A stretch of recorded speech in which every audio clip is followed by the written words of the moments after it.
A manhã em Pequim amanheceu cinzenta, pesada, com um frio que parecia atravessar os ossos. Não era apenas o clima, havia algo diferente na atmosfera, como se a cidade inteira pressentisse que um choque estava prestes a acontecer.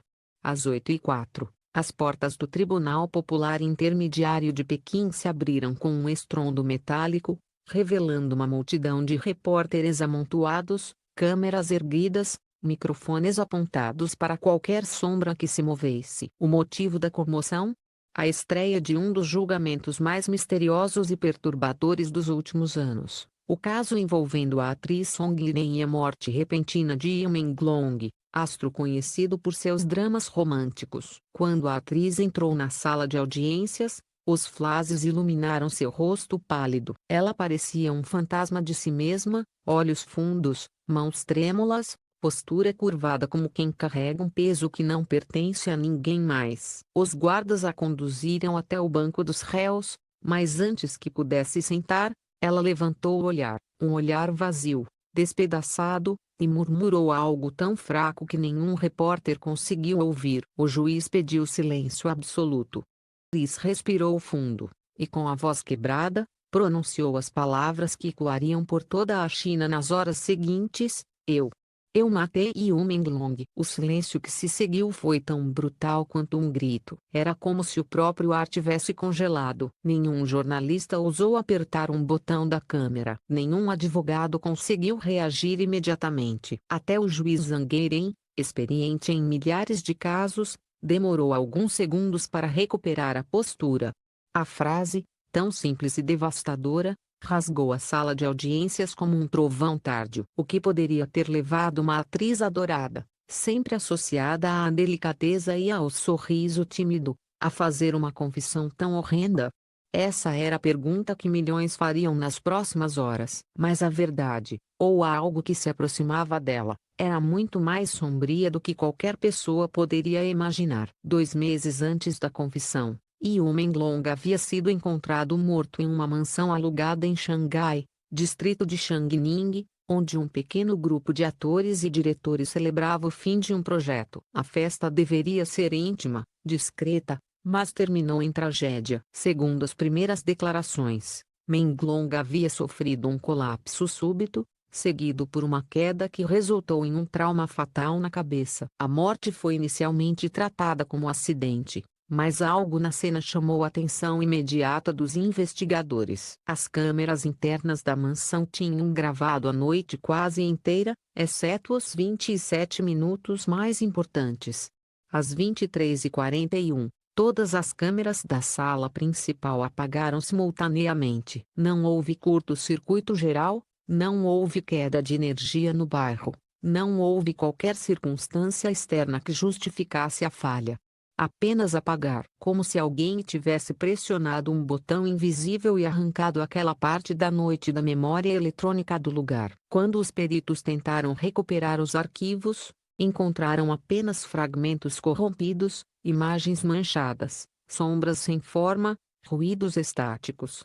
Apenas um trecho, de poucos segundos, conseguiu ser reconstruído. Mostrava o reflexo indefinido de alguém aproximando-se do armário de bebidas antes da queda do sistema. Mas quem era essa pessoa?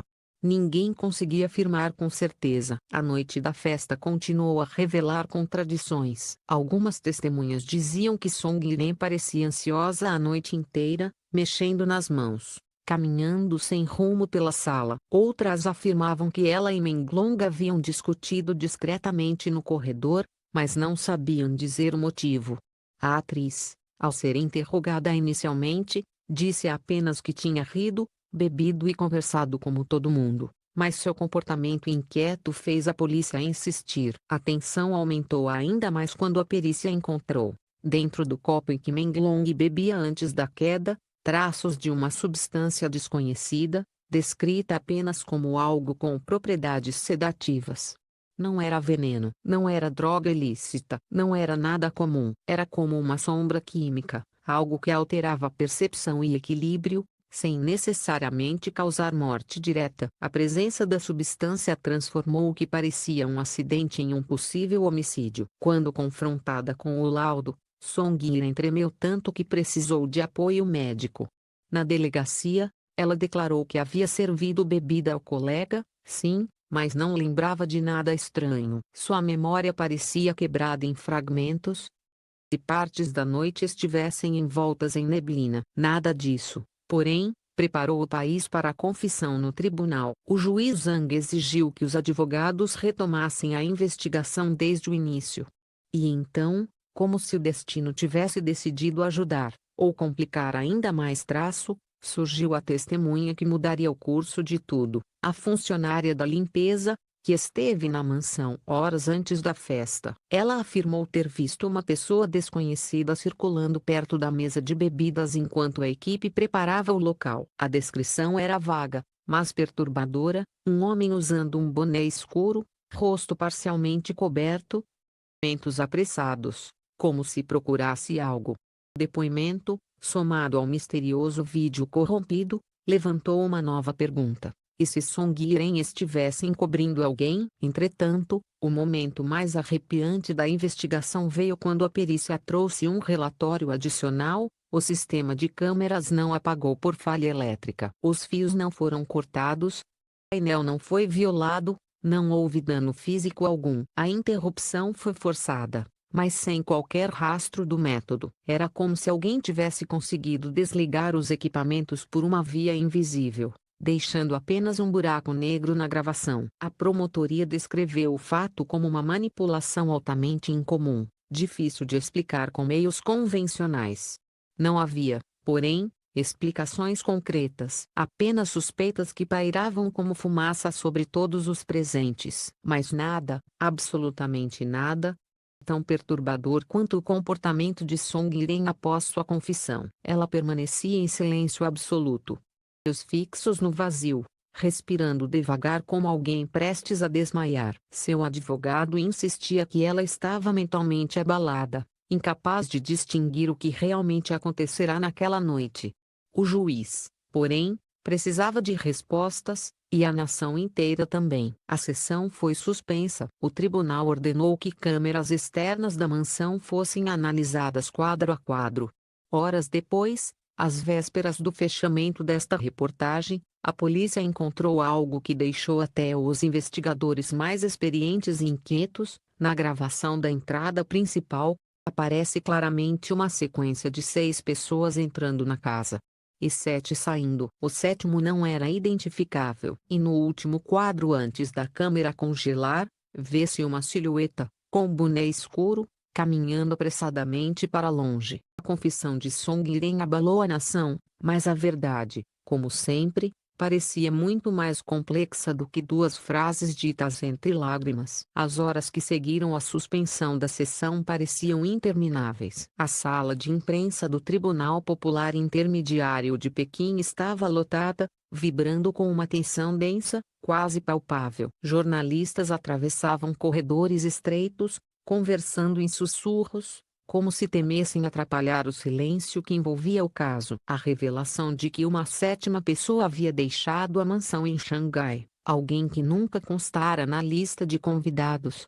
expôs uma nova camada de mistério, abrindo o caso para um abismo ainda mais profundo. A polícia, pressionada pelo juiz Zhang Yiren e pela opinião pública, intensificou as buscas. A gravação externa foi ampliada, estabilizada, filtrada por programas forenses, mas o rosto da figura de boné continuava turvo, como se a própria noite tivesse decidido protegê-lo.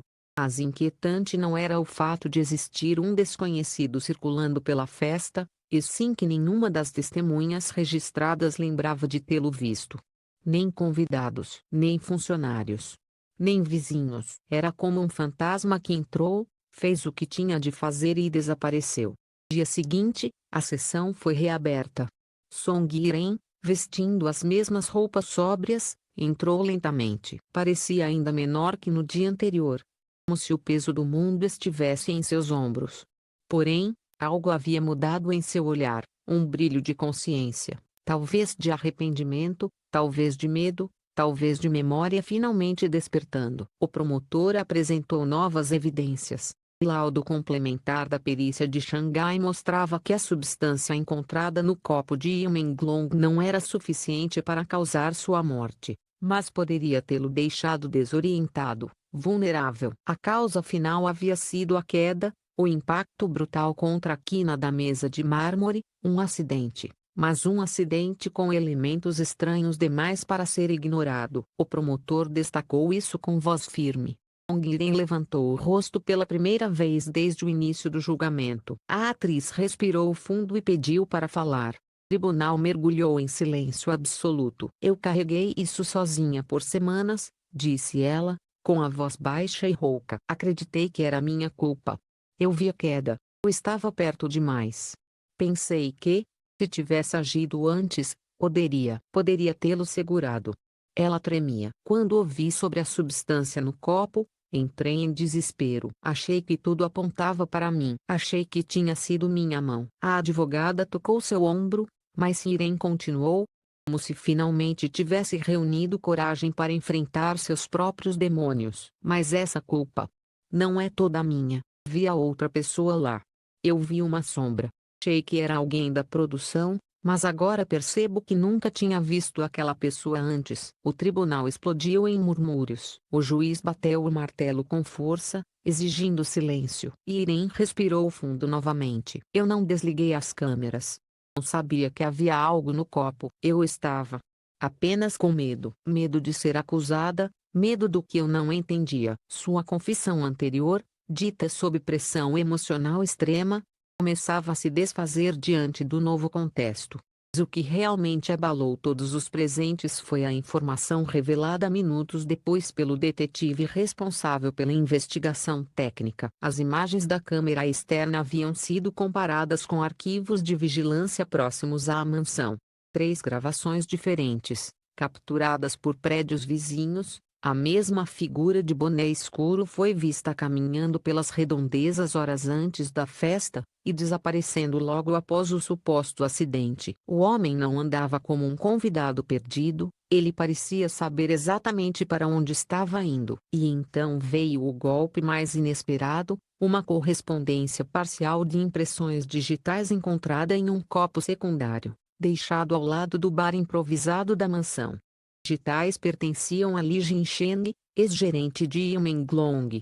Tido meses antes após uma disputa amarga envolvendo contratos e valores não declarados. A polícia o localizou em Tianjin. Ele negou o envolvimento, mas não conseguiu explicar como suas digitais chegaram ao local. E mais importante, porque ele estava em Xangai naquela noite sem registros de viagem. O tribunal suspendeu a sessão mais uma vez.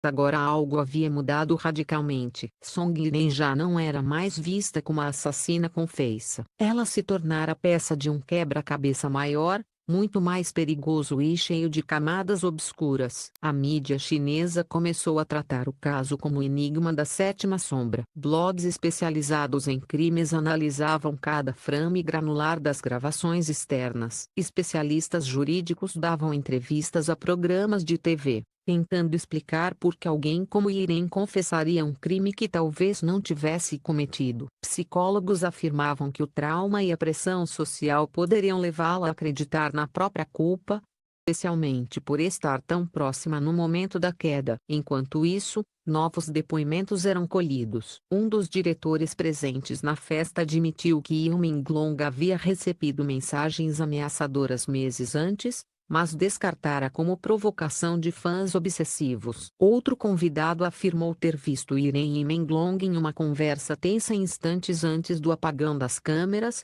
mas não pôde ouvir o conteúdo. O tribunal começou a reunir um cenário em que sentimentos pessoais, disputas profissionais e manipulação externa se entrelaçavam como fios de uma teia cuidadosamente planejada. Dias depois, a audiência final foi marcada. Song Yiren entrou na sala mais uma vez, mas agora seu semblante era diferente, triste, sim, porém menos quebrada. Sabia que ainda havia um longo caminho para sua inocência completa, mas pelo menos não estava mais lutando contra sombras irreais. O juiz Zhang Yiren resumiu as evidências. Não há prova técnica de que a ré desligou câmeras. Não há prova de que ela introduziu qualquer substância no copo. Há contradições que indicam interferência de terceiros. A morte de Yimenglong, embora trágica, não pode ser atribuída exclusivamente às ações de Song Yiren. E então, no momento mais aguardado, o juiz anunciou sua decisão. Song Yiren não é culpada de homicídio. Um suspiro coletivo percorreu a sala. A atriz desabou em lágrimas silenciosas. A promotoria manteve que o caso não estava encerrado, apenas sua parte relacionada a ela. O verdadeiro responsável, ou responsáveis, pela presença da substância, pelo apagão misterioso e pela manipulação das câmeras ainda precisava ser encontrado. Horas depois do veredicto, enquanto Irene deixava o prédio escoltada pela polícia para evitar tumultos, uma câmera de segurança do próprio tribunal captou uma cena que viralizaria na internet em questão de minutos. Na calçada do lado oposto, dezenas de curiosos, estava um homem de boné escuro. O mesmo perfil, a mesma postura, o mesmo passo firme e silencioso dos vídeos recuperados. Antes que a polícia pudesse reagir, ele virou a esquina e desapareceu, como se nunca tivesse estado ali. A nação inteira congelou novamente, porque naquele instante ficou claro que a história estava longe de acabar. E a pergunta que ninguém conseguia responder ecoava como um sussurro gelado: se não foi Song Yiren, então quem realmente matou Yumin?